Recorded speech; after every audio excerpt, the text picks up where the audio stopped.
Back up. Excuse me. Yes, sir. Hey, good morning, everyone. Hey, check it out. Welcome to Real Talk with MRK Coffee in the morning. I hope you guys got your coffee in the morning and it's woken you up, man. I'm here with co-host James Dale Merchant right here. Morning. Martez Raphael Kirkland. Welcome to Real Talk with MRK, man. Hey, I know everybody had a great weekend, long weekend, Super Bowl weekend just passed us and everything. It was pretty entertaining towards the end. Yeah. So if you're a football fan, a football fanatic and everything, and that's what you're doing, and you're just now maybe getting up or getting back in, I don't know, from your flight from Las Vegas, hey, welcome back. Or you just waking up from having a hangover because you've been drinking all night long, hey, welcome back to reality. But we definitely got some good things to discuss, good topics to talk about, man. We back this week. Hey, Friday, man. I was sick, man. I still did the show. I ain't gonna even lie. Yeah. So if you go back on that Friday show, man. Hey, right after that show, I think I laid it down, took some medicine, and tried to recuperate, man. But hey, welcome back to Real Talk with your boy MRK. Again, Martez Raphael Kirkland, where we discuss an array of topics. We're honest. We discuss. We have great dialogue with my man James Dale Merchant and you. You also, what you can do is on YouTube, Facebook, Instagram. You guys can be engaged with the comment, be engaged with the conversation. You can go ahead and make your comments, and I definitely see them and reply to them. So let's go ahead and get started. We always start with the morning inspiration. All right, and I got a quote for the morning inspiration. That morning inspiration is: the day that breaks you are the days that make you. By life.in. The day that breaks you are the days that make you. It stood out to me because we all go through what? Days that are hard, days that we go through a lot of adversity. Sometimes it's days where we don't even think that, you know what I'm saying, we're gonna get through. And it's probably, it feel like it's gonna end our world. It crushes our world, and this is the end of the world. And we think, hey, it's life as it's the end of life as we know it. And I'm quite sure that you have days like that. I've had days like this. I'm quite sure you had days like that too. Yeah. Throughout the course of your life and everything. And it stood out to me as you overcome those hardships and those hard days and everything. You look back on it, you tell stories of, wow, I can't believe I actually made it through. And those days make you better and make you who you are at this current time. And as far as, so I've had a lot of hardships in my life where it made me. Yeah. And I'm gonna be honest, it's some days where I thought it was the end of me, the end of my life, the end of my, my future, based off of what I was going through. I got so many different stories probably to tell where I thought, hey, either my career was over while I was in the Army. If you guys don't know it, a lot of people don't know it. I was 10 days from being kicked out of the Army when I was in Fort Hood, Texas. 10 days, I was chaplain out of the Army. And I remember, and I was getting chaplain out of the Army due to me not being able to control my spouse. I don't know if a lot of people know there's a chaplain thing for that. So my ex-wife, my first wife at the time, it was a lot of turmoil at that time. And what we was going through. And basically the Army, my unit basically told me either I can get rid of her, and if I decide to keep her, then they were gonna have to let me go. Because she was causing a lot of turmoil, a lot of ruckus within, me being able to do my job.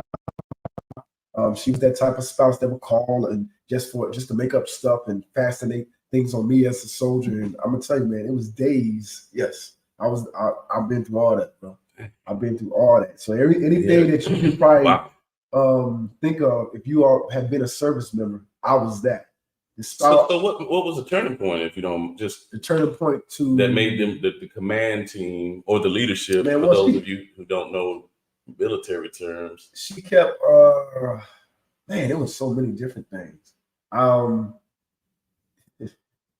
Man, excuse me. Nah, man, this is wild. She had without I guess being when we were talking, man, she had a lot of volatile issues. When she got mad, she would put her hands. No. What made the leadership decide to keep you? That's what I was wondering. Oh, so through all of that, once it got to about 10 years, what I had to do was I had to write a rebuttal letter to the battalion commander and the brigade commander. Gotcha. To basically plead for me to stay in the Army. It obviously worked. And it worked. I still have that letter to today. So I mean, I'm asking these questions because, like, right, adversity comes, but it's like sometimes it's like, how do we deal with that? So I'm just curious, like, how did I deal with it? How did well, not just deal with it. Where did you find the energy, and how did you put that letter together? Was it just from the heart, or did you have people that helped you do it? Or I'm gonna be honest, the energy, nobody actually helped me with that letter. It was pretty much I was. If you know how the military is, I had leadership helping me, but it was almost based off of when you get to that point of being chaptered, they were going through emotions. Yeah, they pretty much were like, it ain't nothing I can really do for you. Wow.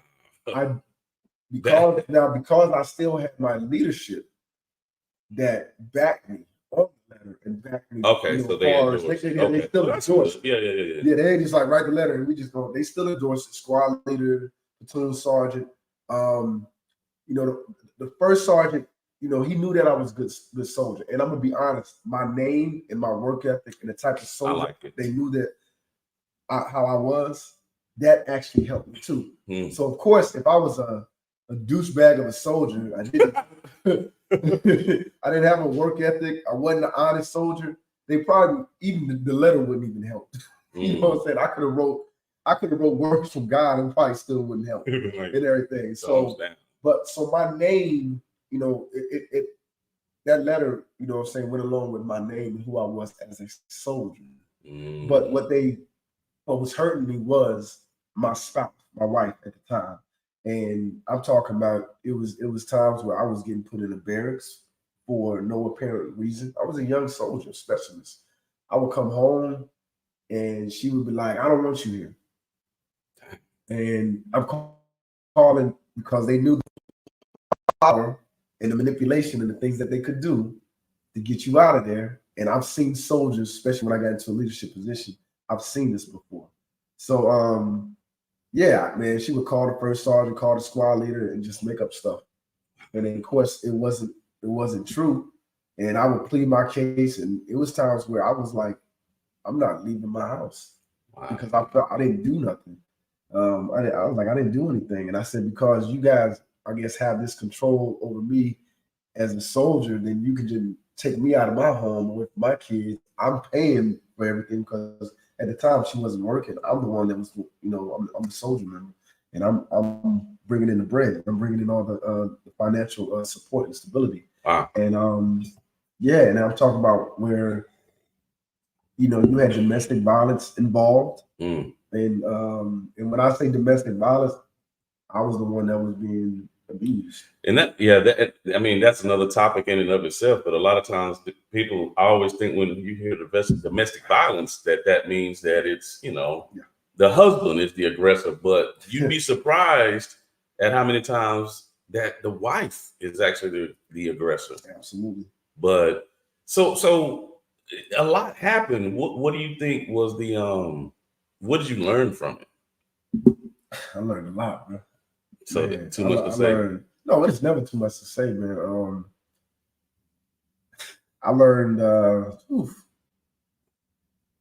man, where can because you told me 1,000 stories about this stuff, but I don't even think I heard this one. I've always told you that there's so much more. Right. But it's a lot to go over. So I get it. What I learned is that no matter what, there's a God.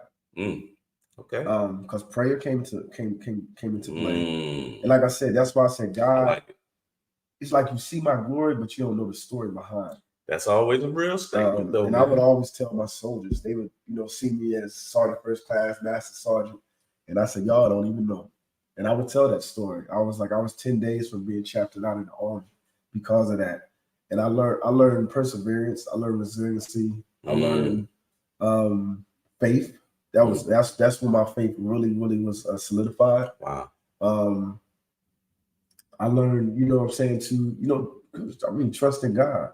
I learned to be able to, no matter, even if I did not survive getting chaptered out, that I was going to be okay. Because I did get to a place. If it did not work, that letter or the rebuttal did not work, that I had to move into a different mindset and direction and going, because I had kids that I had to take care of. So that was my motivation. That was my will. That's where that came from. It was more so my kids. And I learned that God puts people in your life, in special angels in your life to ensure that, that you'll be okay. And he did. I had a couple of people that was in leadership that if it wasn't for them, I probably would not be with the help of them. So everything happened for a reason. Absolutely. But I learned a lot. Wow. Yeah, through that ordeal. So again, more than inspiration is the day that breaks you, right? That day that breaks you are the days that make you. And the days that were breaking me, it made me who I am. Everything that I've been through, as far as that was bad, that maybe to somebody else they'd be like, maybe they wouldn't came out of it so well. It made me who I am and everything, and I can sit here, I can talk about it. Also, what it taught me is from then on, and the stuff that I went through, it prepared me for what I was going to go through later on. Because even though you may get through one storm, there's more. There's storm that's going to come. Many more. All right, there's another storm that's going to come, man. But hey, let's go. That's the morning inspiration. Remember, the day that breaks you are the days that's going to make you. And embrace those days. All right. Today's shout out goes to all the wow. All righty. Oh my goodness, man. I'm putting up something on my phone. My wife was real big on this one because she's from Georgia. So yeah. Usher, the whole GA crew. I think Lil Jon showed up. Ludacris. So it was an A-Town party. It absolutely was. Nah, go ahead, man. I'm just okay. I had to make sure that the sound was working. Okay. But yeah. Today's shout out goes to Usher. Now, I'm not a fanatic, okay? But me and Usher, man, we grown up together. Me and Usher, we the same age. Wow. 44, 45 years old, and he's still out there doing it. And if you've seen all the social media comments, tags, hey, I'm proud to say that I'm in Usher's era. Boy, he is growing the 45-year-old sexy man back. And I always knew it was still there. And see, if we had to show the youngins, hey, I got it. Even though the real king of R&B is in jail, but he's the next. Oh no, he's controversial. Yeah. Usher is the king of R&B, and he put on a real good halftime show, man. And I'm so proud. I'm proud of the 40-year-olds and everything doing their thing. 45-plus-year-old, because you know how old he is, right? And I ain't gonna lie. Even though I don't swing that way, I'm getting back into the gym. There you go. Usher made me get back in the gym when he took off his shirt. Hey, dude. I was like, oh, God. My wife was sitting there when he came out. She was like, why Usher got his shirt off? I was like, if I had a body like that, I'd have my shirt off too. At that age, I was like, yeah, I'd probably take my shirt off a little bit. There like, oh, I was like, wow. I went in the middle. Oh, God. I started thinking about my stuff. I said, like, oh, I used to look like that, kind of like that. And one time, And you remember the good days. days. Then I was younger, and I was like, he same age as me. Hey, bro, you need to get back in the gym. I just need to do some 25 push-ups every morning. 25 push-ups, 25 sit-ups every morning. Guess what? I'll be better than what I am now. I don't think I look that bad, man. Oh man. But hey, a shout out goes to Usher. What is Usher Raymond? Salute you. ATL, man. Hey, he did his justice, man. Salute to all the 40-plus-year-old men out there. Hey, he brought the smooth, the cool, and the sexy back and everything. I thought I'm 50 still cool, sexy. I mean, age ain't number the number, right? That's what they always say. I believe that. Yeah. And also, hey, everybody getting on him because I guess he be stealing everybody or breaking up like relationships. Y'all that's the thing. I've never heard that. Yeah. You didn't hear about him and what's her name? A Killer in the Beat. Man, wow. Yeah. No. Wasn't she in the Nope movie? No, yeah, that too. Man, I know. She came to the concert. She came to one of his concerts in Vegas. He serenaded her, and she was just like, "Oh!" And the boyfriend was sitting at home with the baby. The boyfriend got mad. Oh wow! And all he was doing he's an entertainer. He's an entertainer. He was doing his job. He didn't tell her to be like, "Who?" So, oh gosh, what's her name? Oh, y'all know her name. Yeah, they had a big old thing. He went on social media and made this bad comment about her. And I can't believe she did that. It was her birthday weekend. She was out with her homegirls. And wow.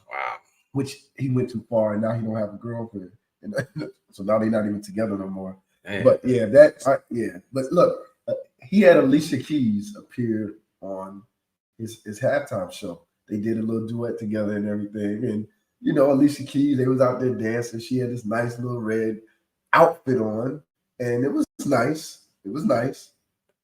And, they was dancing very close. We all know Alicia Keys is married to Swiss Beach, right? Yeah. And everybody's in the uproar, right? Well, I've heard commentary that he got too close. That's what they're saying. Do y'all know they're entertaining? I guarantee you that's how they rehearsed. Yeah. And that's what I'm thinking, man. They rehearsed it. But while everybody else is mad and making comments about another man's wife, the man that is married to her came on and said, they're entertainers, they're performers. That's what they're supposed to do. Then spoken from a man in the industry. Yeah, and then he said, I don't want her to fake it. I want her to embrace the moment. I don't know about that. I wouldn't want my woman saying that, but I guess I see where he's coming from. Well, the next couple months, he was like, I'm very secure.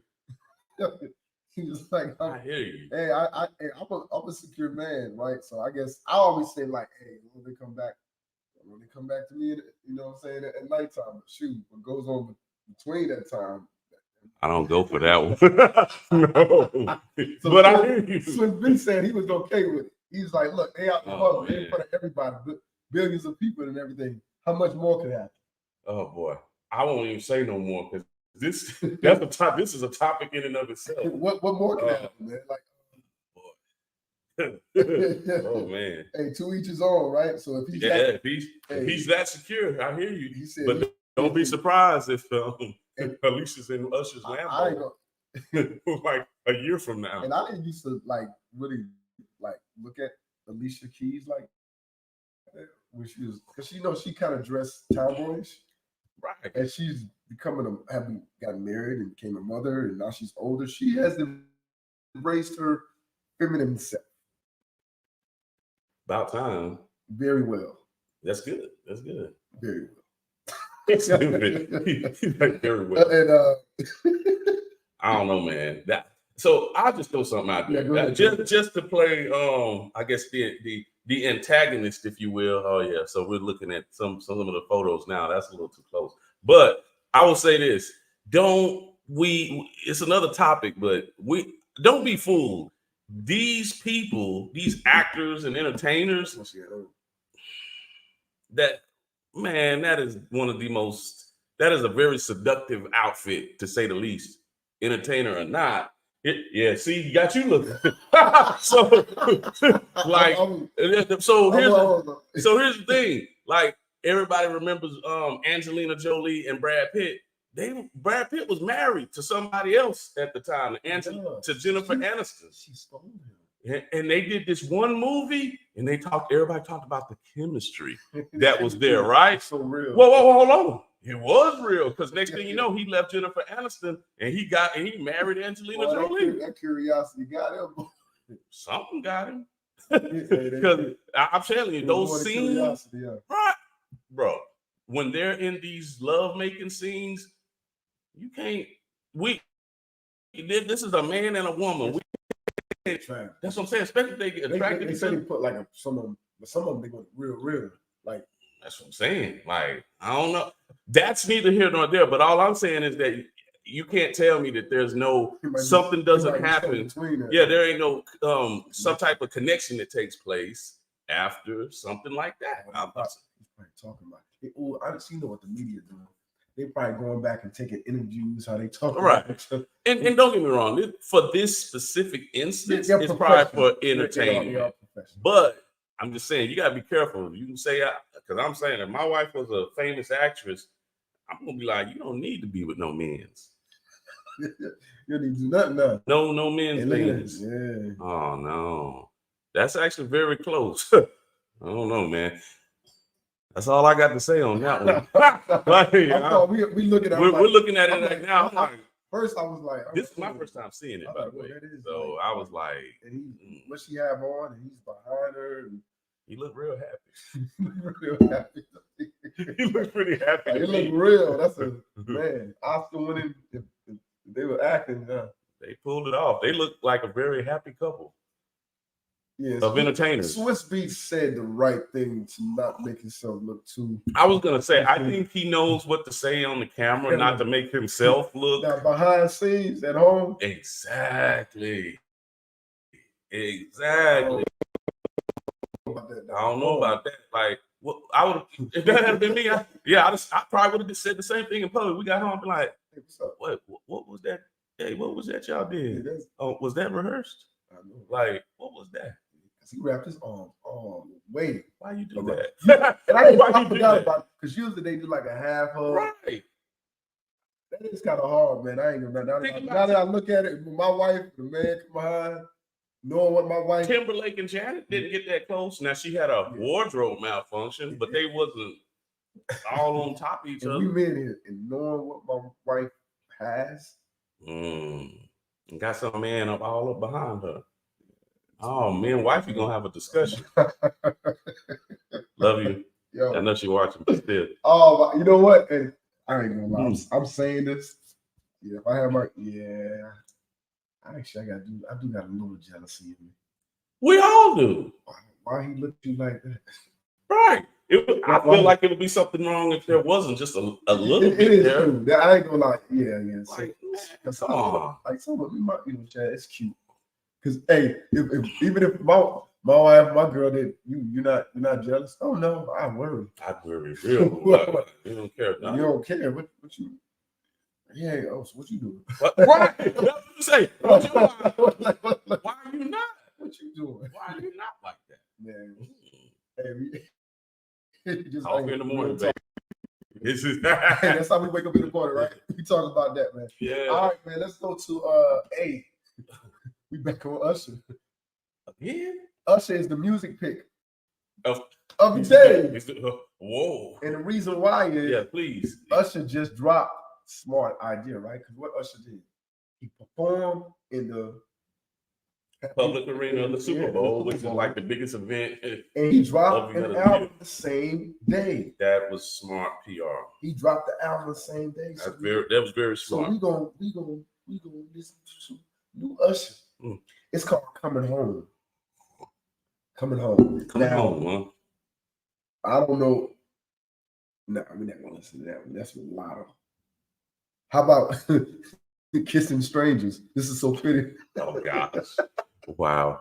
All right, here it is, y'all. See what we got.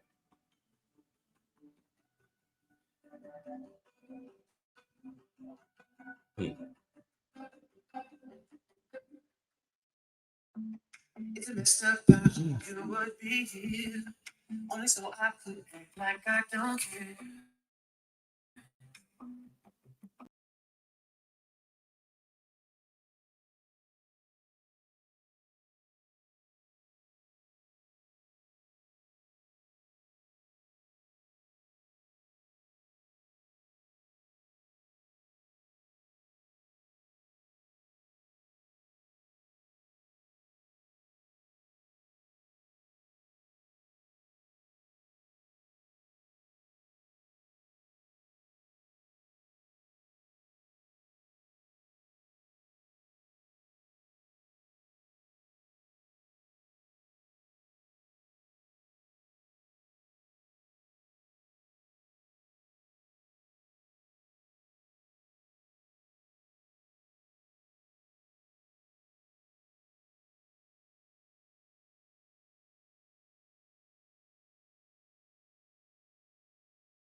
Man, what y'all think so far?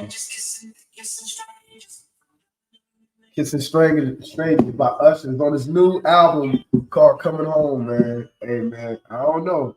I'm gonna tell you this. I was thinking about this yesterday when I was listening to it. Every Usher's album that I've listened to ever since he's been out coming out, I really wasn't an Usher fan. I was an Usher fan on the first album when he was like a little kid. We was both little kids, but all his albums they took the time to wear on me. Yeah. I would have to come back and listen to the whole catalog or the whole album and everything. And I'm like, oh wow. So hey, he might have another, I guess, platinum album. You know, so we gonna see. I mean, he's Usher. I don't think he has put out anything that has been like very mediocre. I think everything that he's put out, man. He's always made hits. Like man. I wasn't a fan of him, but when I say that fan, it just means I wasn't an avid listener to him. Yeah. But I always had respect for the singles that come out. Like, what was that? I remember. You remind me of like little different songs. Like they were always good, catchy, whatever. So, Let It Burn. But Let It Burn. But I never was like going out. I must have a new Usher CD. I don't believe until like maybe I don't know how many albums he put out. I respect it. I respect Usher. You got to. I mean, he's put out some hits. Yeah, he has. Let's see. What was that one he did with Philly? Confessions. Confessions. Yeah. These are the truth of the matter is, it wasn't about him. JD helped wrote that. JD put on a lot of people. It was actually about JD.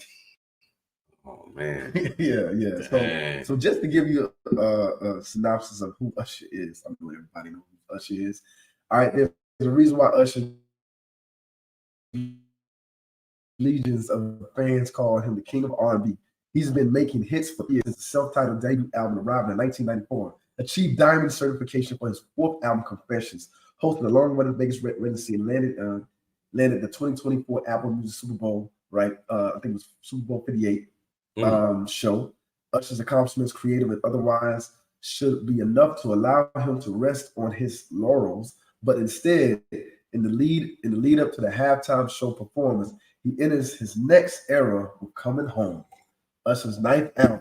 Wow! So this is his ninth album. Usher Raymond, what is it? Raymond Usher? Usher Raymond from ATL from Georgia. All right, man. Salute to you, man. You are the music pick of the day, baby. There we go. Let's go ahead and continue to move on to the current events for today. What do we have? Current events for the day. You already know what's everybody's talking about. The Super Bowl, the halftime show. Yeah. Joe Biden. Was he on there? No, okay, so I'm transparency. Joe Biden was separate. Oh, okay. I was like, nah, he wasn't. I didn't watch Super Bowl. No. So that's why I was like, don't tell them that. Huh? Don't tell them that. Maybe I did. Did y'all hear that? I can't confirm or deny that I watched that I didn't watch the Super Bowl. He didn't even just put it on. No. He just put it on just to see what was going on. No, I did. So he's unamazing. I mean, I've also heard that too. Man, what?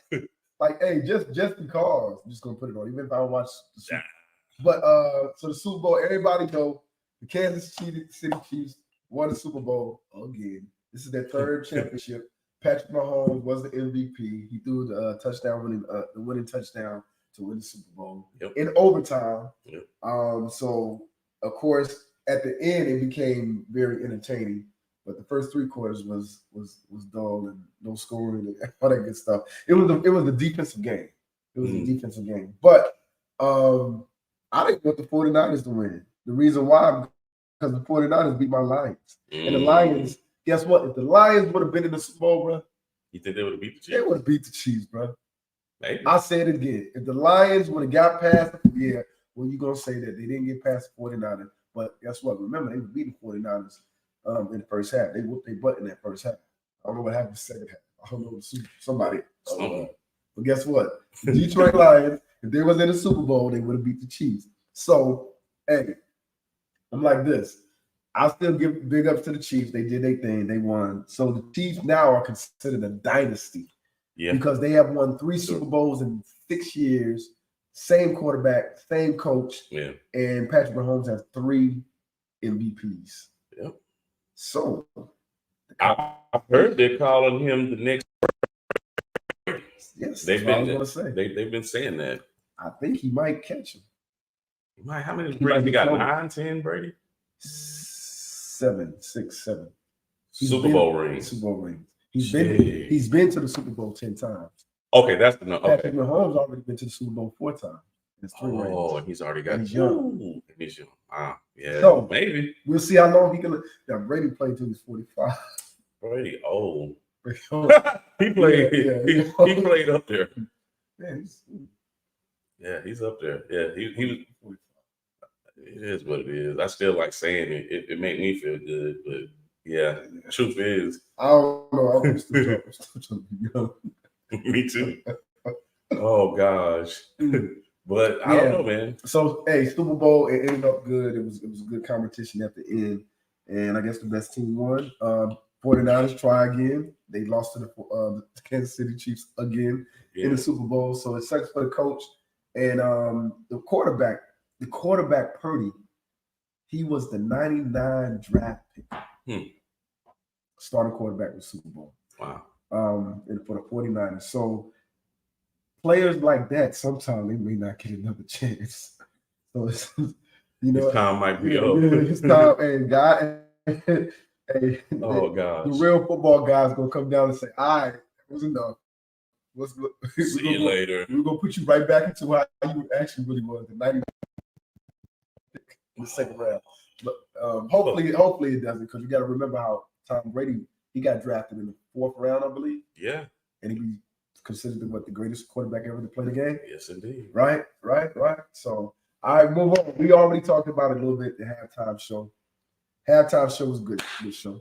It was great because Usher Raymond was the guy. Was performing. He was the man and everything. Now I've seen people out there say that he could have did more. It wasn't as great. But then it's all about, I guess, your genre of music, or what you actually like. Right. You know what I'm saying? Maybe you didn't feel that, you know what I'm saying, his performance was top notch. But I mean, based off the Super Bowl shows I've seen, it was up there. It was up there. Yeah. Now they're saying, hey, they need to get Chris Brown in. Oh gosh. Chris Brown. Why Chris Brown? Chris Brown. Now, I would say this. Chris Brown is he can challenge Usher for entertainer. Like entertainer, like he has a catalog. So yeah, he got the moves. So you don't. I know where you're going with this. Don't mistake his personality for his talent. For his talent. Yeah, but that's gonna be a hard one though. You know, so you have to separate that. It's not gonna happen. Because his music is good. It's not gonna happen. You don't think so?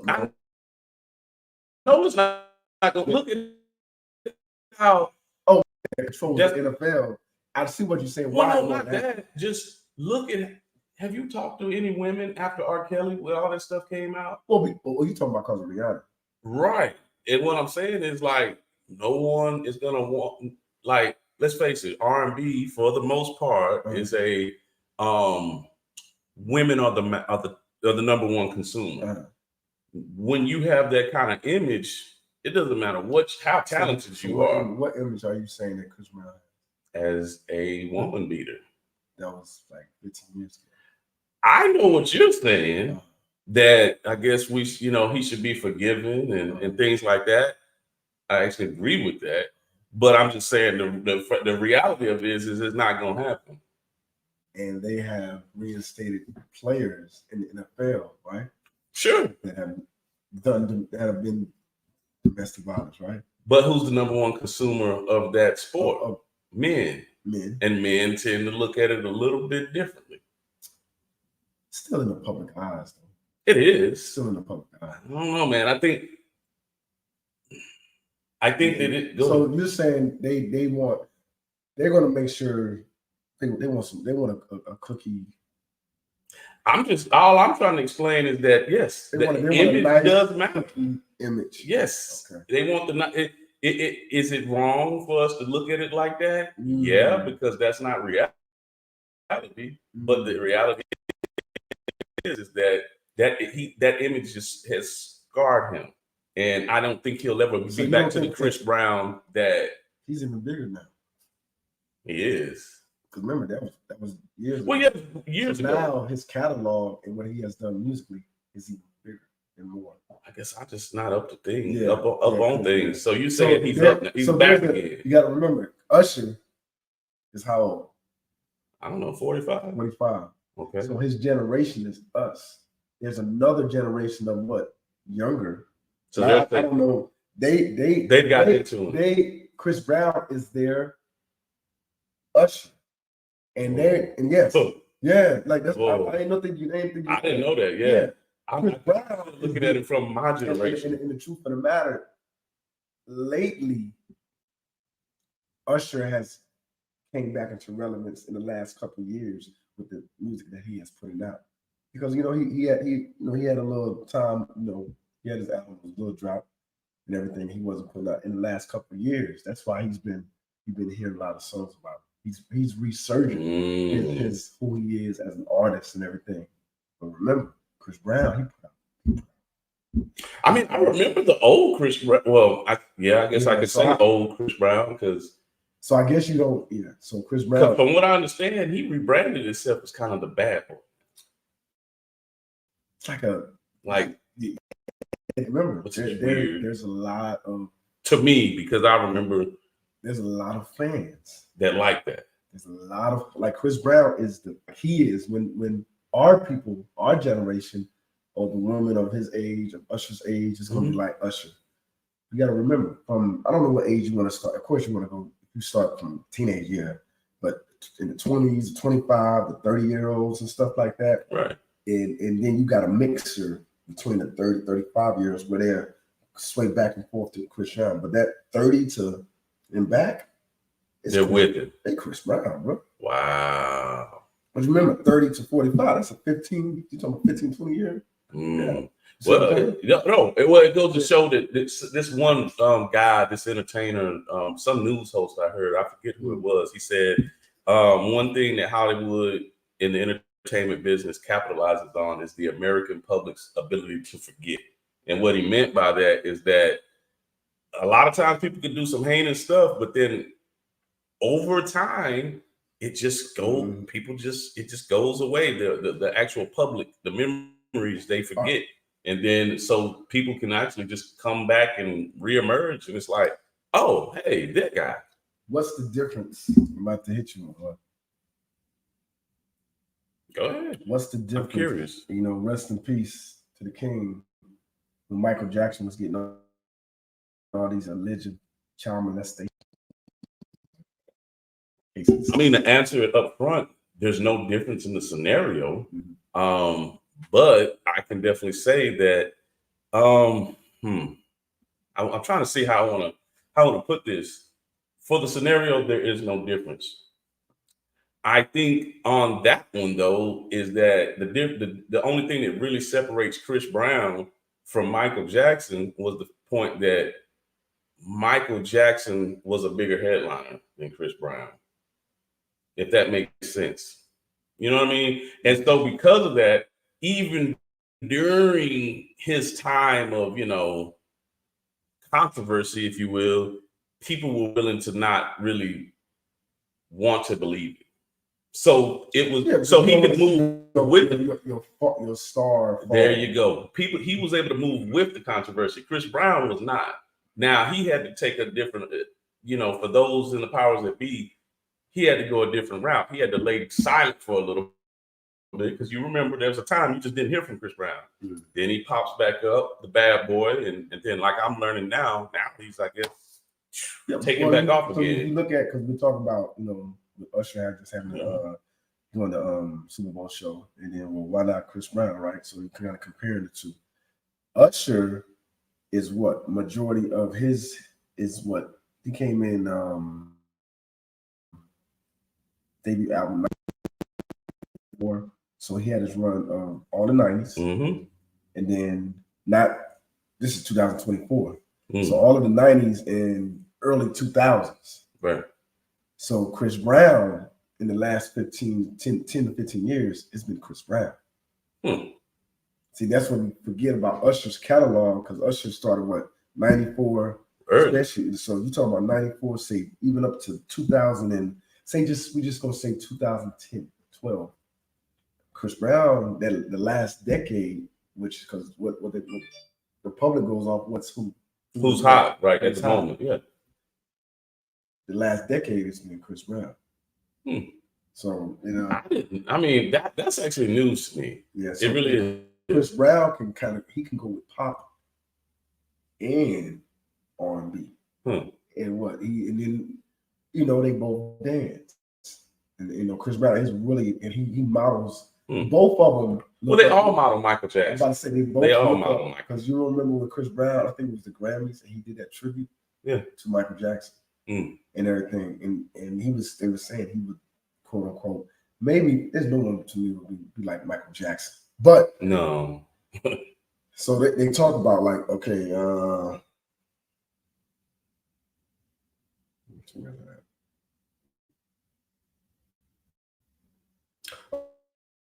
so they talk about about a year artist singer Jacquees, right? I'm a Jacquees fan. Boldly made claims to being the king of R&B, right, of his generation. Besides ruffling the feathers of many R&B vets, his statements sparked interesting conversation among R&B singers and fans from the 80s to now, who exactly is indeed the true king.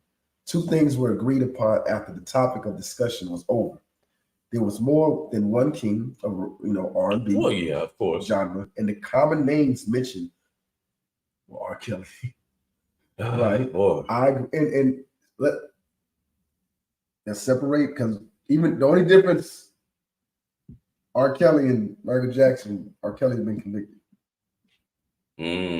Michael Jackson haven't been convicted, and he went through the court of law. He wasn't convicted, but he had multiple allegations, right? Right. Same thing with R. Kelly, and all the other stuff came out, right? He has gotten convicted. So again, I can separate Michael. I know Michael Jackson's Michael Jackson. I had the glove. We all did. Well, especially from our generation. So, and the talent of R. Kelly is his talent of R. Kelly. Now, what he did and why he did it, all the good stuff, is another story for another day, right? Two things were agreed upon. We talked about the genre. Common names with R. Kelly. I agreed he is a monster, right? He doesn't deserve to experience freedom. But it's what it is. Usher, Trey Songz, and Chris Brown were the names commonly mentioned. Well, Trey Songz is actually he's good. I don't know if I can give him king. I don't think he's in. But, he's not even with Chris Brown or Usher. No, Trey Songz. Well, no, but he made some decent. I agree with that. He had a run. Yeah, I agree with that. I agree with that. R. Kelly and Usher being named king are understandable.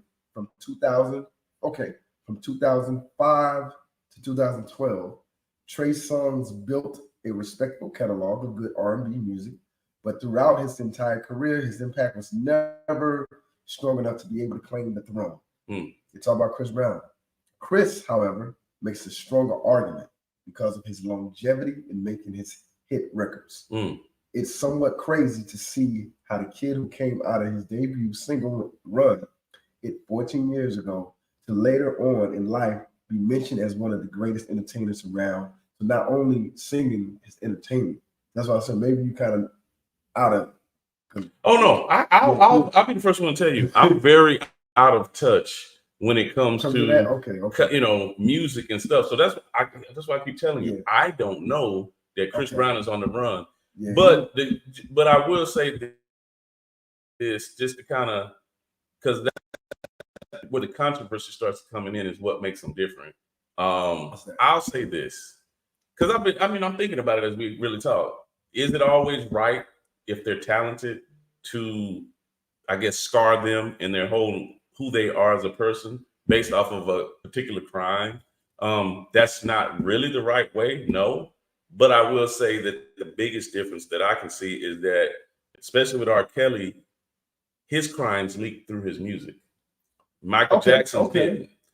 Usher, what's his name? Chris Brown, you didn't hear him talking about hitting women. But with R. Kelly, when we review the catalog, people, you start seeing where he's really talking about what he's doing throughout his whole catalog. And that blows people's mind. That's why you don't see people listening to him no more. Because it seeped in. If you watch the interview, even his school teachers were like, and people that knew him were like, all right, he's a genius. Musically, because he's touched so much and written so many people. His vocals can go so many ways. He knows how to play instruments. He can think. They said he could just think of songs like in 10 minutes and write a hit. So he's a genius in that mindset. And even his school teachers said that in the interviews that they did. But it started leaking out through his music, his life, which an artist does. Yeah. But I can't condone molestation and you singing about it. And it was there. Michael Jackson, he still had the ability to separate, hey, I'm going to make great music. Now, what he may or may not have been doing out there, at least it didn't reflect in the music. And I still feel cool listening to a Mike song till today. But I ain't going to put on no R. Kelly. I'm just not. Because it's there. It's just there. So that's a difference. That's fair enough. Yeah. That's fair enough. But I do agree with you. Should we scar these people for them making a mistake? No, because people had the ability to change. I mean, just so we're not wrong. No. Things that R. Kelly is accused of and have been convicted of. I don't think they're mistakes. No, they're repeated. I think they're very much so repeated. It's almost in the lines of he's not a singer or anything. Bill Cosby, right? Oh man, I used to like Bill. I mean, we all did. He was the guy. Yes, I mean Leonard Six, the movies that he would make as a family. I used to eat pudding pops just because of him. Yeah. Pudding. Oh gosh, you were crazy, but oh man, some pudding back. I'm sorry, man. But real quick, man, I think we made good points, but Joe Biden, we done kind of derailed the thing. What is okay? Oh, that's empty now. So yeah. So Joe Biden. So what's the deal with him? He's too old to be president. I mean, yeah. It's been time. So what they're saying is there's some hints out there. They're like trying to even bring up other people and candidates to kind of just run against whoever's going to be the Republican nominee. Yeah. Because he's showing too many signs to where even if I don't know if he would make it through a whole campaign. Oh gosh, I don't know. Like he's forgetting on the podium, he's forgetting his words. He just gets stuck. That's a bad sign. And I think I talked about this before. They should put an age limit on when you are in to run for office, or every year you have to get some type of testing done to make sure that you're fit to be able. Supposedly they do that. They do that. Yeah. They have a medical clearance thing. Supposedly he got it done, and they were like, yeah, good to go. And I was like, he did? Like I'm almost hoping this is like I actually saw Joe Biden in person one time. Yeah. How long ago? Okay, it's been a minute. So I was in Iraq, man, and he was there. He was. This was 2010. He was in Baghdad in Saddam Hussein's palace, and I actually could perceive him to be a very sharp. How many years ago? Don't make it sound like that, man. That was 14 years ago. Okay, so it was a long time ago. So we got that. You know, as you get older, when you age, like 2 years go by, you age. It's just what we see out there, man. And he's like, I'm just hoping it's an act because going up again, the airplane stairs. We keeping him in office. Like we don't have no choice. I know, regardless of what affiliation, what party. Yeah, this ain't got nothing to do with any affiliation. It's like we potentially have two people that we can vote for. Right. I mean, people may not have agreed with President Barack Obama, but he was coherent. People may not have agreed with President Trump. He still was in his right mind. This is totally different. I had to make Trump look young. Yeah. And they're only like 4 years apart. They're only a few years apart, but my man is like, I'm like, how do I honestly, in good conscience, like if I decide to vote, how do you put him back in? I don't know. He go. Remember another 4 more years? I'm actually surprised that the prediction didn't come true. That Kamala was going to eventually just the Simpsons. Well, no, not that. The whole thing. The whole thing when he got in office, people start seeing the signs, and they were like, "Okay, what's going to happen immediately is Kamala. They're going to clear him medically, and then incompetent and put Kamala and Vice President Kamala Harris in charge, and then it was going to go from there. And that never happened. At this point, I kind of wanted to. They probably got him on some type of medication and keeping him because that's just being president probably was keeping him going. Because you imagine, because that's what happens in people regular lives that work when they retire and they stop moving. Like, I'm just saying that's the truth of the matter. He fighting for oh gosh. He can't for his life. Oh no, you good. I'm just laughing. I mean, it's mind blowing. I mean, think about it. America, we have a lot of enemies. What are they thinking about us right now? They're like, this is the perfect time to strike against them. Look at their leader. That's what, oh man, the president, he can't even think. Man, Lord help us, and I mean that. And then we got Donald Trump. I mean, he's got his own. Well, and I talked about this on the podcast probably last week. Are we really going to be potentially reelected and electing a president that's a felon?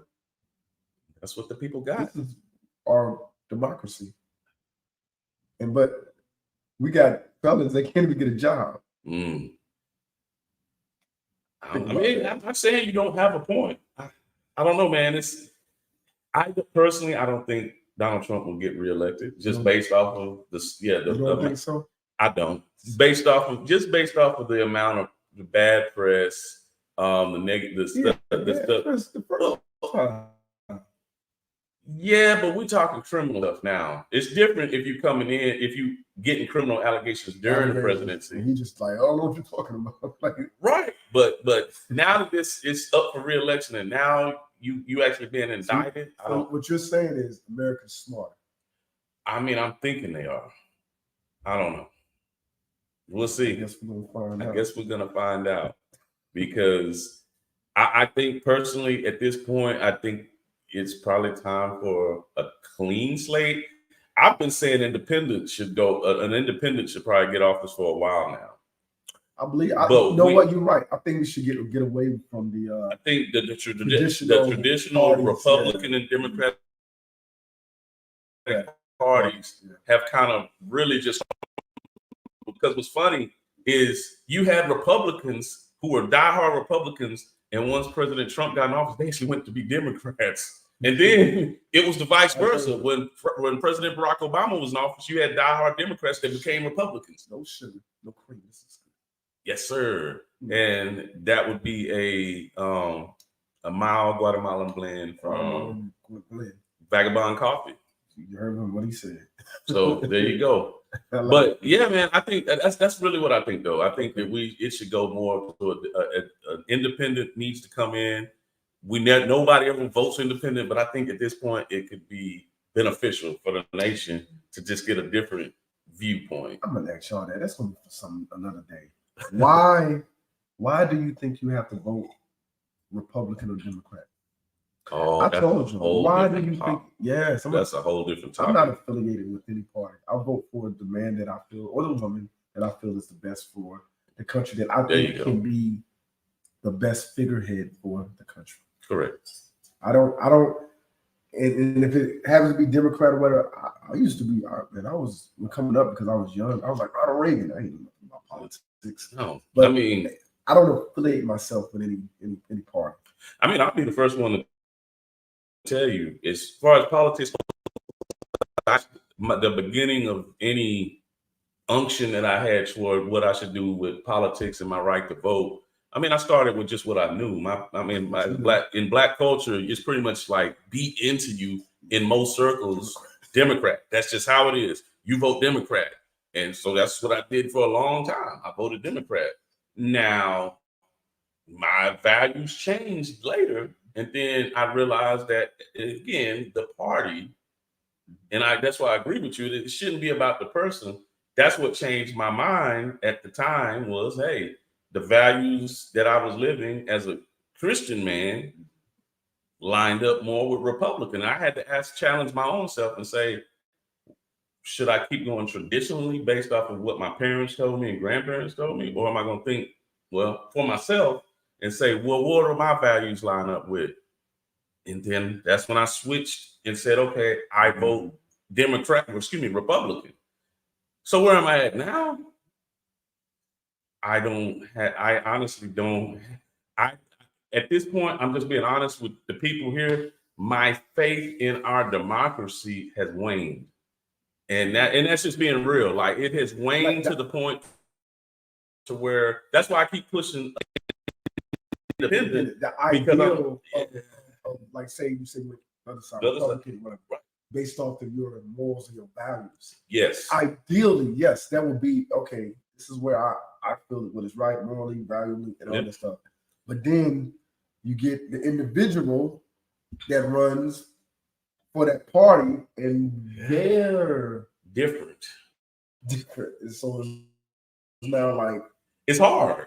It's not an easy thing. That's why I had to pull away. Trust me, it's a whole different topic. But what made me just put me in the position I'm in now was I begin to see they all it's all right. And I will always say that you start learning they're all politicians at the very end of the day.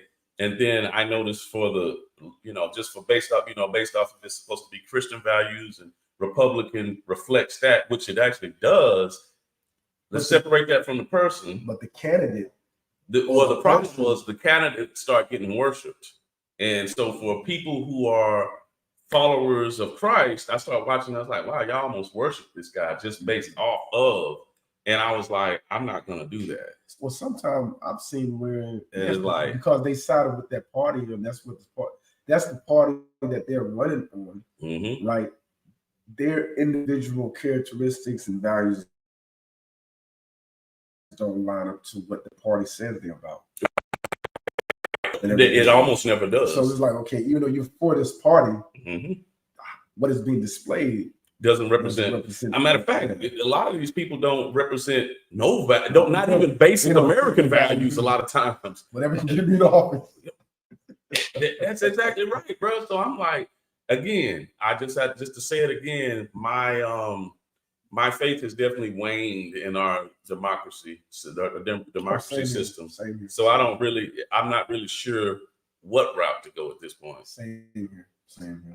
It's tough. Hey man, that's the current events, man. Super Bowl halftime show, Joe Biden. Joe Biden. So let's go on to what we've been waiting for, man. We've been running over a little time, but it's good. Y'all know y'all want to stay here with us right here. Hey, the hot topic of the day, it is how. Go ahead and click that right there so y'all can see that. How to deal with prideful parents. Here we How go. to deal with prideful parents. Disclaimer: don't be offended. Don't be offended if this is you. Don't be. We just being honest, being real. We being upfront. It's no reason to kind of go around things and No. just talk about them, communicate, articulate ourselves, and have long discussions so we can move to a resolution. Find a better way. Find a better way, right? You would hope. And that includes us. How to deal with prideful parents. So, but as we know, you look at our ages and stuff, we like talking about our, parents, but we talking about everybody, right? Yeah. We know as parents can be prideful because we feel our position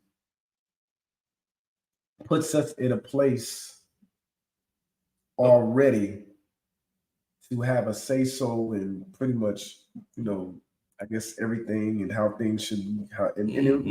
Then we go off of what we've been pretty much taught or what we comfortable with. Yeah. In which, understand this, it is okay to do things that you're taught, but sometimes I believe when you come into a time in your life where you find out that there are things that are better, then I believe that there's no reason. Why not try? Why not see? Why not evolve? Why not change and develop and reach to a place of doing things better?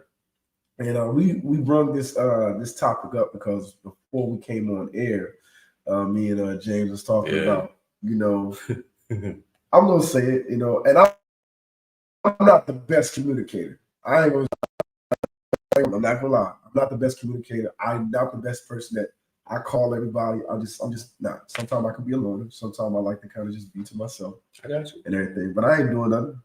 My chest is just be at home. Let me put it out there, man. So what it boils down to, our conversation came down to the connection between, and this is different generation, between parent, child, and the communication barriers that seem to keep us from communicating with each other. Now, in the middle of that communication party is, I want to make it clear, there's a child, no matter what your age is, whether you're in your 40s or whatever, then there's a parent. And then it's like, obviously, these two parties desire to talk to each other. But you have these ancillary factors that prevent that communication from happening. And it's like, how do we bridge that? Now, those factors boil down to one thing: pride.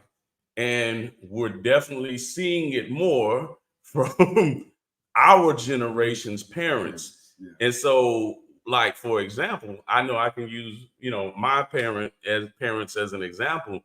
Like, my father, let me tell you something. He doesn't believe the phone makes calls. Like, you call me. He's like, and in his mind, like, and it's like, obviously there's a desire that I want to talk to him, but it becomes weird.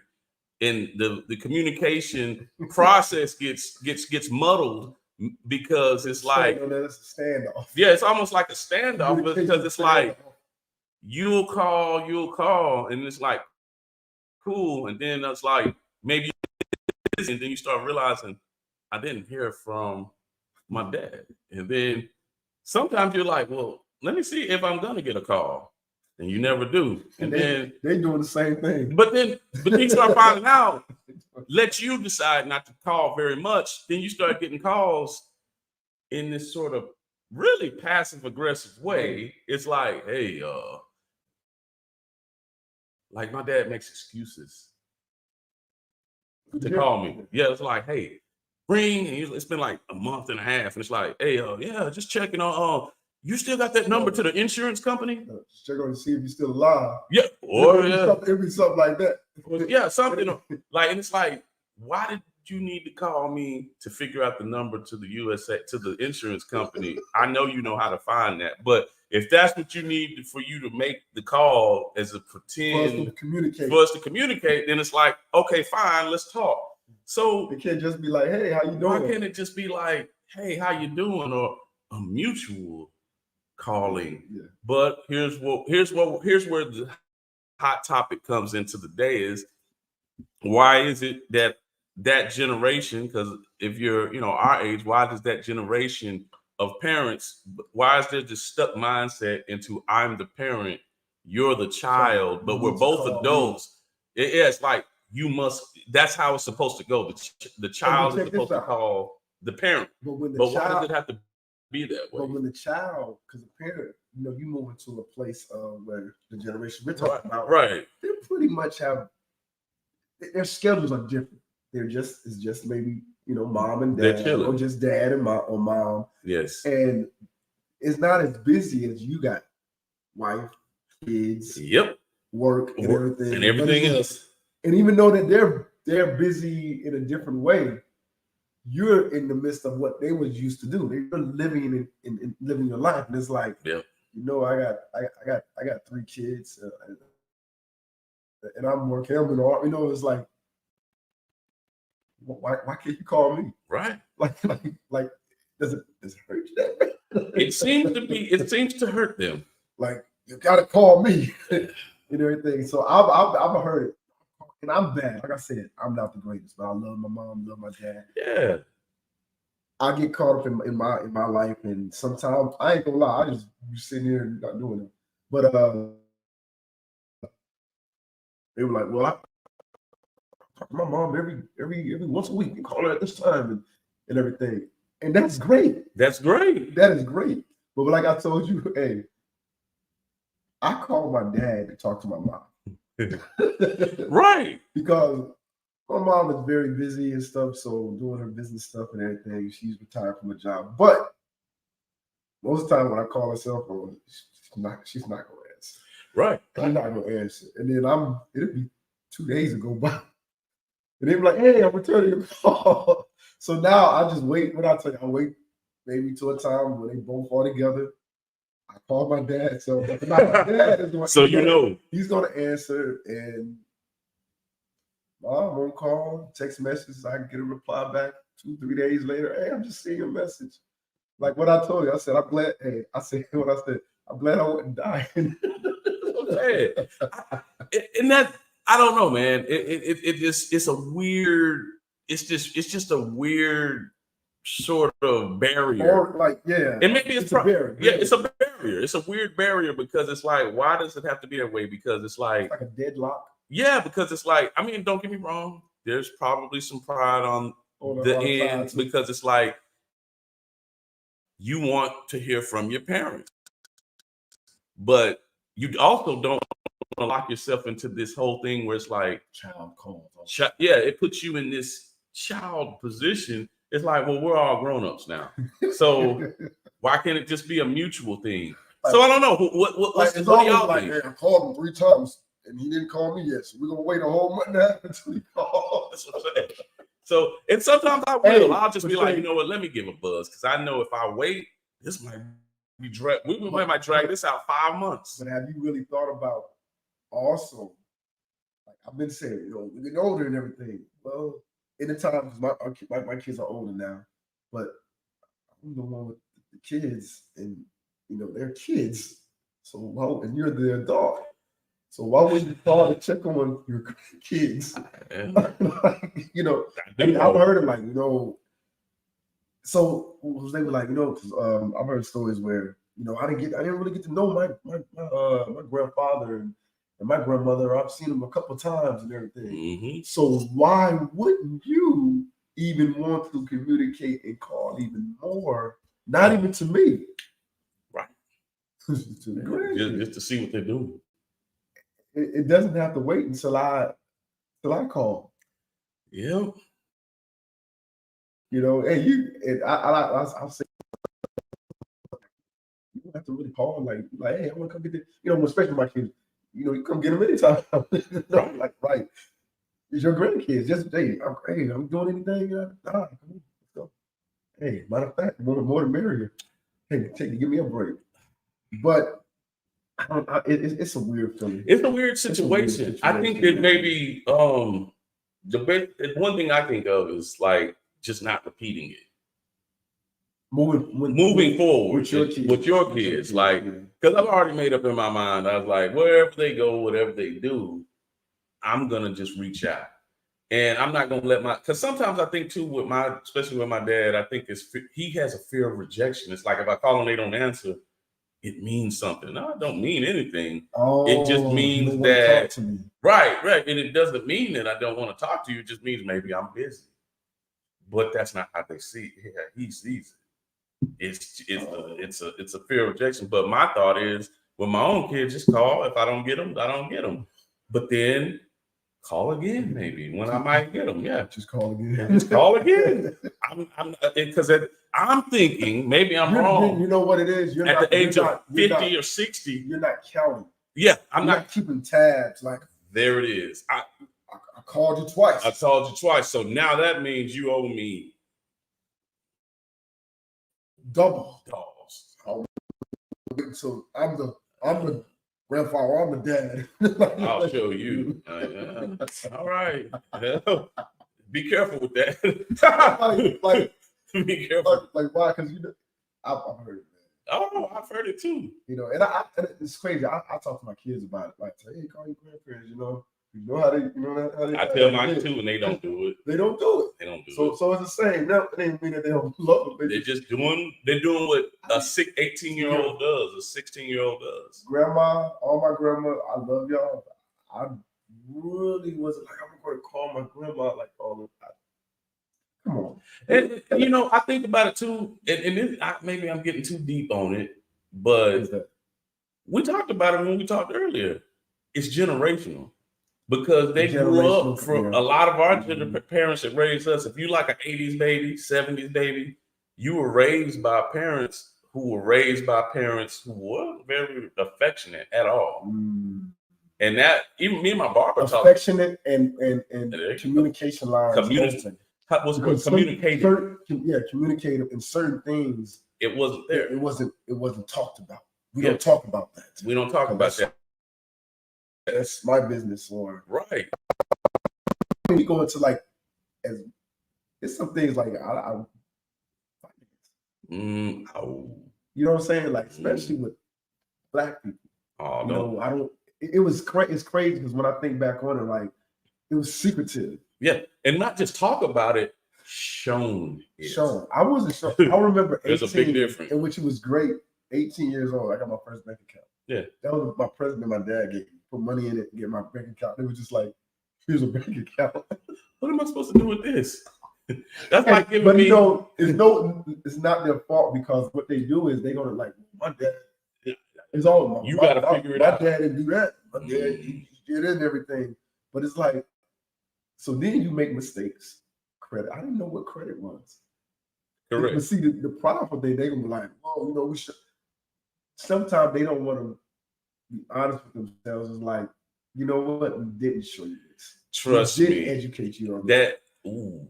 We didn't. That would open up a whole nother topic. But me and my brothers, you know how we learned certain things just by. I remember times just going maybe to the bank with my dad.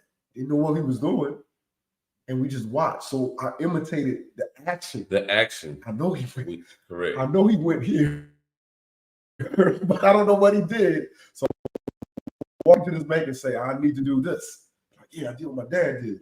But you didn't know what you was You didn't know what it was. The effects behind it. Not effects, but you didn't know all the steps and reasonings behind it. Yeah, interesting. And a lot of times they would be like, we taught you everything and everything. And they don't want to just say, like, you know what? Well, or just say, this is what we knew to teach you. And we wasn't taught that. Yeah. And I can understand that. So, no, I mean, and I guess this does stay still on topic. How to deal with proper parents. You're hitting a real good one, man, because one of the things that I know is that, so one thing I established to myself is that if my son ever wants to talk about anything about his raising, I'm open to it. Even if it comes down to me saying I was wrong about something, I'm willing to do that. Where you're gonna find the difference in our generation, there won't be that. Like my dad is king of, he likes to live in the past and talk about all the fun stuff. But when we run into things that are challenging to him, he hits you real quick with the, well, we can't do nothing about the past. And it's just how it was. that's just how it was. It's like skip on. It's like, well, that actually was on my mind.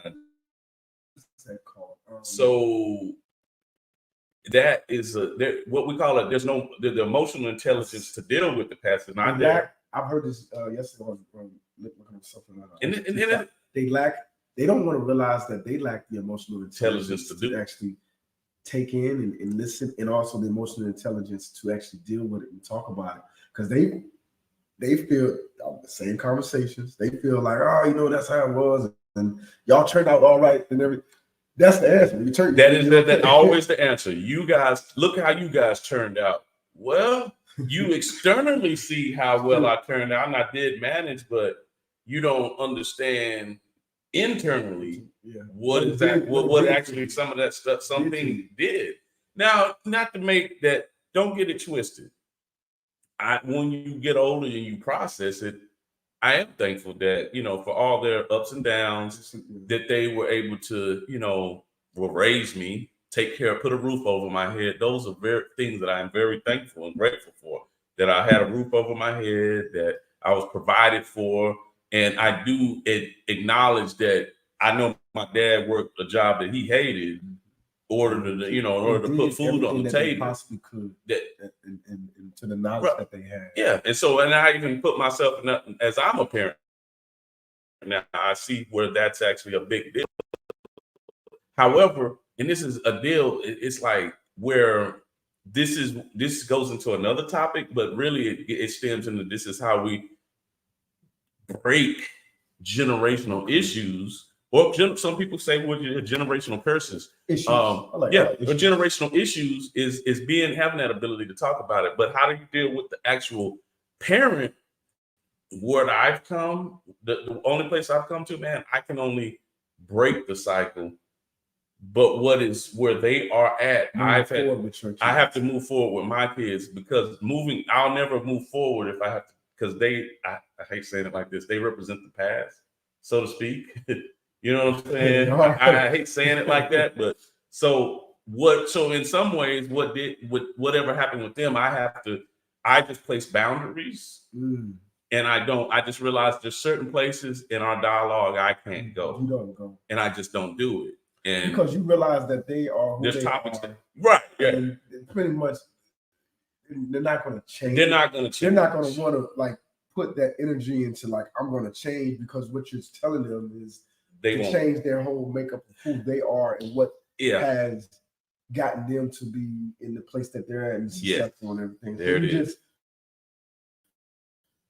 appreciate them for I show honor for what they did do, and I move on, because you'll put yourself in we talked about it, like me and my parents, me and my father we were not on speaking terms for 6 years. He told me that I was actually surprised, because he still spoke highly of his father. And he was telling me that they wasn't speaking. I was very surprised. Yeah, a lot of people around me didn't know, but I finally started talking more about it, because I wasn't going to dishonor my father. I'm about to say, that shows your respect and your honor that you still have. Right. When you told me, I was like, it shocked a lot of people. I didn't know it was that deep. Yeah, it was. But I recognized that we had to move on. We had a conversation one day, and we were on talking terms again, and just realized those boundaries that are needed in order to, move forward. But I think the key to it all is, I would say, do that for yourself, protect yourself, because not everybody has the ability to change to a certain degree. They just won't. People look at change in a bad. They look at it as bad. I ain't gonna lie. The things that we're talking about, I had adopted, and not by purpose, because my kids are a little bit older than his. Yeah. And I guess I took it overboard, and I took this. That's how my mom and dad was, And these happens, though. so now we're in another generation. Yeah. It don't work with them.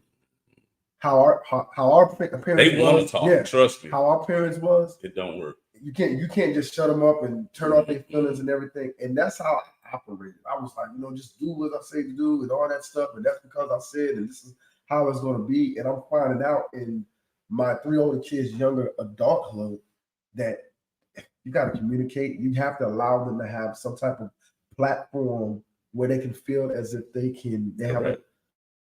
have not so much a say so or voice. I would say it's true. It's true. To be heard. To be heard. They want to be heard. They want to be heard. They want to be heard, and I struggle with that. And I'm gonna be honest, it's because what I learned. No, same here. Like especially when they really want to question your authority. That's when it's a struggle for me too. However, I recognize that in moving forward, here's where the kicker is that moving forward, because I've done it too, what you said, emulated some of those same qualities. I've recognized that moving forward, while I may say, okay, that's enough, I'm done, there's always a comeback. Let's talk about it. Because at the very end of the day, and it kind of this is where it full circles with how we started the conversation. The reason those communication barriers are there was because relationship was never the priority with the parents that we grew up with. It was a let's do it. Right. That's what I'm saying. It was never a priority, which rightfully, in some ways, I get it. It needed to be because they were hustling. They were a generation of parents that we're trying to make it. We're gonna make it. We need to, I'm not worried about that. I'm not really worried about that. My job is to get clothes on your back. You go to school and I get you on. I was always told, hey, we can be friends later. Right, yeah, we can be friends later. That is the exact talk. But then look at where we are now. Years later, our relationship is very staggered. That it's because that's why. That's because that was never the priority, was maintaining the relationship. So when you look at your relationship and you say, okay, what is a good relationship between a parent and a child? And sometimes you look at it, respect me, my child is doing this. But I realize, and I'm going through it right now, it's a hard thing to swallow when you find out that your children, and then when your grown children, cannot come and talk to you. It is. You can't honestly have open and honest dialogue without being judged, without being looked down on, or I didn't teach you that. Well, I'm a 35, 40-year-old man that has experienced life not as you experienced it, but I have went down my life, my path, my journey. So and I've internalized and took in and experienced different things. So I have different perspectives on different life. Perspectives, and yours is not wrong. Mine is not wrong. And can they understand that? It's. I know what you're saying. I'll share this. Here's what I love. No, because that's a tough transition. Is having that wisdom, and you want to impart it, and maybe you even see them going down some of the same roads that you did, and you want to prevent it. But having that, but now that the age has changed and they're adults, they do have to have time to make their own mistakes. And I'm not telling you that's still hard. Like for me, I'm dealing with it now. I got an 18-year-old and I'm just starting this journey, and it's very hard for me not to jump in, and insert myself in their life. But it's the leash. Yeah, try to get the leash back on. It's hard, right? But here's what I'm learning, and I'm actually learning this from external sources, where I've been blessed to be able to come across 60-year-olds that are very mature, who have 30-year-old children, 35-year-old children, and they explain to me where they transitioned from parent to mentor. And that was very refreshing to hear these conversations, because you don't hear it a lot. But they were like, it was hard, especially in the 18, 19, 20, 25 years old. But I realized So parents are still trying to parent 30, 35, 40-year-olds the instead of being a guidance and a mentor. exactly, and they were like, basically, as a child, it was really deep. The lady was like, she was like, as a child, I knew my job was to instruct, discipline, instruct. But then she just said it took me a while, but I had to realize now I have to pull back and move into a different role, especially once they start coming into their own person. They start graduating college. They had their own thoughts, their own perceptions on things, and it wasn't my job to try and control their narrative. And it was, and I'm just listening. I was just speaking. Anybody that knows me knows I'm a very vocal person, but I was just speechless because I was just soaking this in. And I was like, so, asking her, how did you do that? And it came back to the one thing that I talked about earlier, was she said, well, because I valued the relationship with my kids more than I did being right. And I was like, you told me that. Yeah, I think I told me that. Yeah, that got me thinking. This was the woman that was in. She put my paperwork together when I was retiring from the military. Right. And we had this really long conversation, which I was so thankful to have, because it let me. And I run into more, older sage wisdom, people with wisdom. Right. And I think that's where it's needed. Is we need to hear that, because again, in the Black community, especially, and I don't just limit it to the Black community, but in the Black community, especially, we lack that. We lack that mode of wisdom. We lack that mode of parent transitioning and parenthood, and it's needed. These talks are very much needed, because I remember talking to a brother. He was about 38 years old, and he had been through a lot. And especially when it came to the parental side of the house, right? And I remember him saying to me, he was so emotionally inept, if I'm honest with you, that he did, when we had this talk, he was like, that's not where, if we're going to come together as, a group of minority people, as Black people, we come together at business. All that trauma bonding, that ain't nothing. I was like, oh, so he didn't even want to touch it. And this specific individual, it shows in his life that the emotional intelligence just ain't there. Like I don't even know if it exists. And so, and I actually he has no empathy. Zero empathy, zero. And so I just was like, wow. And I'll just shut up, because he has a lot of scar. He has so much scar tissue that he don't even realize it. So the way he's dealing with it is not real healthy. And so, and a lot of us, there's a lot of people that deal with it like that. It's a cover up. It's a cover up. It's a cover up. In, like you said, the Black community. Oh man.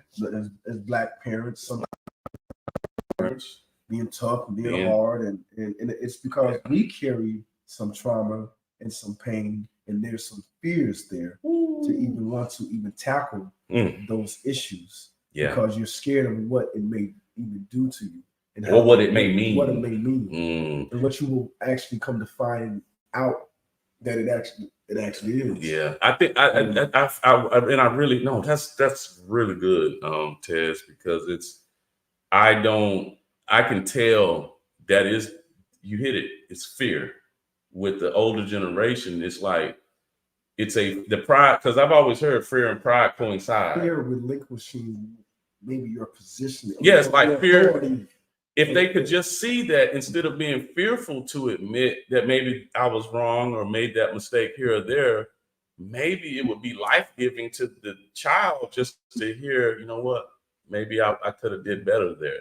And you would actually gain more respect from your 40-year-old something child. So that's it, man. It's a deep thing, and I mean, I'm wondering if anybody. I hope y'all are getting something out of this, exactly, because that's what it's something that's real that happens into a lot of families. Yes, not just Black, but all families. All families, trust relationships. So, and I ended on this, and I'm gonna share something that is personal. On my son's birthday, my son turned 24. and 3 kids and raising them single father for about 15 years by myself, pretty much. Everybody was like, "Oh, you done a great job." And I ain't gonna lie, sometimes I struggle because all 3 of my kids, we have our own issues within them, itself. I love them, and I was a hard father. I ain't gonna, I was tough. That's because I was scared. I feared pregnancies. I feared my son being in the streets and being in jail and not being successful and stuff like that. And not having a woman and not having a woman to come home to kind of minimize things and everything it was one way. It was my way. But I said this to my son. I'm being honest. I said this to my son on his birthday. And Jaden, if you ever see this, you don't mind me sharing this. I said, son, I love you, Jaden. I said, I know I was hard on you when you was growing up. But the truth is, I just wanted you to be better than me and didn't want you to have to go through the struggles I had went through that I caused on myself. I want you and your sisters to be better and more successful than I ever was. And it was hard by myself trying to raise y'all. I allowed my fears and frustration to get the best of me in efforts in doing so. So I sincerely apologize to you if I ever wronged you. That's heavy. And I felt in my mind, and we talked before, but I just felt, that was probably the best birthday gift that I could probably give to him. Man. Because I understand in wronging people, and maybe some people will say, "No, you didn't do nothing. You was and everything." And I got it. Yeah. I do understand it, but I can't speak on things and speak on apologizing and speak on forgiving if I don't show that example. Because even if maybe every walk and everything that I did may have not been perfect in their eyes or anybody else's eyes, it's all about moving forward and it's about the future. So I felt that for his birthday, turning 24 years old, I want him to give him a fresh start mentally and spiritually and emotionally. That's powerful, from his father. And I woke up early in the morning doing that. So parents, generation changing. Don't be afraid to change. Don't be afraid to even apologize. I hate this myth. I'm a parent. Apologize. It's the wrong answer. I really believe that's honestly shaping how your kids view and deal with relationships, and how they communicate. So what you're telling them, and I get it. What you're telling them is, even in your wrongs or even in the mistakes that you made, you still don't have to apologize and try to resolve things for the better. And so, hey, it don't matter generational parent of our generation and this generation. Hey, don't be so prideful. A prideful man is can make foolish choices. All right, we're gonna move on. We're almost done. We're not gonna get to the question of the day because we went over, but we definitely gonna talk about some Black history right quick. Black history fact: the Sugar Hill Gang of Rappers Delight became the first commercially successful rap record. Do y'all know that? Did y'all know that? I don't think we was born. I don't think. I believe it was 1976. Yeah, I was born in 1978. No, I know I wasn't born. All right, so go back, look at listen to that was like a 20-minute rap song. You make a 20. Well, back then it was different. Those records was long. So that's a Black history fact for the rap record. All right. Hey man, we've had some great discussions today. Man, we talked about the Super Bowl, we talked about some Usher, we talked about politics, everything, breaking generational curses and how to relate and communicate with your children, parents. And we're gonna go ahead and we'll move on in closing and get up out of here, man. Go ahead and get on throughout our day. So in closing, man, remember, don't ever be too proud to apologize for anything that you've done wrong. Or anything, and if you're wrong with someone and everything, because there's something about apologizing, and it's also something about when someone can forgive you. There's a lot of healing in that, and you can definitely, even when things wasn't so great, you can move in a place to be greater within the relationship that you have with your family members, with your mom, with your dad. and everything. And just remember that. And also remember, through adversity comes great days. All right. Got anything, Jay? Nah, that's it, man. I think that we've covered everything. Forgiveness. Forgiveness. Forgiveness is key. Forgiveness, man. Hey, this is a great podcast this morning. Real talk with your boy MRK, Martez Raphael Kirkland. Coffee in the morning, man. I'll see y'all tomorrow, man. Y'all take care, man. Cheers. I am out. Yeah.